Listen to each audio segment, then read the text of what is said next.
Junto Nakatani took a big step toward a potential future showdown with Naoya the Monster Inoue by scoring a technical knockout of Ryosuke Nishida in their bantamweight title unification bout last Sunday.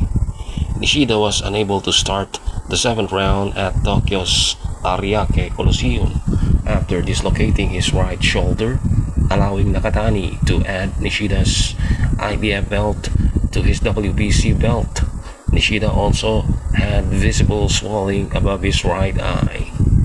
The two previously undefeated Japanese boxers engaged in a slugfest from the opening round, with undisputed super bantamweight champion Inoue watching from ringside. In the post-fight interview, Nakatani said, and I quote, "I was determined to be aggressive from the first round after talks with my team." Nakatani said, who has been mostly based in the United States since graduating from junior high school in Japan. Nakatani added, and I quote, "I'm happy to unify the bantamweight titles. It's a confidence booster." As a result of this victory, Nakatani now improved his professional record to 31 wins, undefeated, 24 victories by knockout, while Nishida fell to 10 wins with 1 loss with 2 KOs. Inoue and Nakatani have verbally agreed to fight each other next spring in what would be one of the most intriguing all-Japanese matchups in boxing history. Now going back to the fight in the Nakatani versus Nishida, referee Yuji Fukuchi stopped the fight, and with a very good reason. I mean, just take a look at the Nishida in the corner after round 6. His eye was really swollen, and it's obviously that he lost his vision in his right eye. Now Nishida, who came in defending the IBF title, deserves real credit for fighting pretty well and trying to stand his ground with Nakatani. But part of that is he's just had no choice but to surrender, because Nakatani, who held the WBC belt entering the fight, was simply a much stronger puncher. In his interview, Nakatani also stated, "We started aggressively, and damaging my opponent was my strategy, and I think it was successful."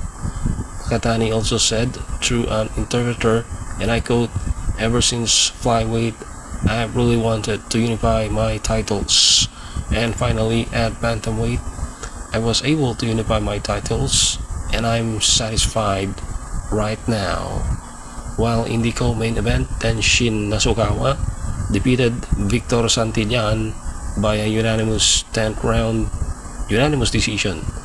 Tenshin Nasukawa improved his record to 7 wins, undefeated, 2 victories by KO, with a wide decision win over a pesky Victor Santillan, taking cards of 99-91, 99-91, and 100-90.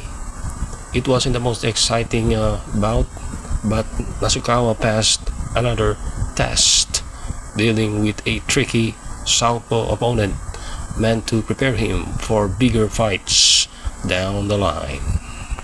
So Junto Nakatani is now a unified bantamweight champion. He holds the WBC and IBF titles, and he also was able to continue his knockout winning streak. So Nakatani is definitely a beast. He's an elite fighter. He's also part of the, should I say, included in the top 10 pound per pound of Ring magazine. So this guy is a force to be reckoned with. This guy is a killer, and he's a very dangerous opponent for Naoya Inoue. So I think the fight between Inoue and Nakatani is a 50-50 fight, and the possibility of this fight for an all-Japanese super fight is getting more and more closer. Although Inoue is campaigning at the super bantamweight division, it won't be an issue for Nakatani to move up in the 100 21-pound weight limit.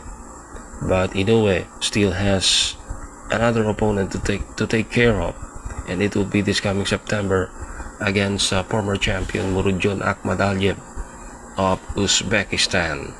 So Inoue needs to take care of MJ first before he will focus on the super fight, all Japanese super fight versus Nakatani sometime next year. So MJ is not an easy fight for the monster Inoue. I believe he will get it done. I'm talking about Inoue. I think he will beat MJ, but it won't be an easy fight. So after that, most probably we will see the Junto versus NAOYA fight somewhere early next year. But there's also rumors that Inoue, after he will beat MJ, he will be back in December in case there will be no serious injury for Inoue.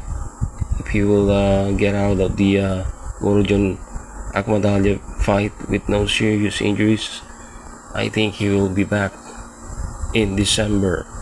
So as far as who will be the opponent, there's no of course there's no update yet, but we will find that out after Inoue beats MJ. But for now, one thing is for sure, by next year the fight between Inoue and Nakatani will definitely happen, probably in the middle part of 2026, if in case Inoue will fight again in December. So that's all for now. Thanks for watching, boxing fans.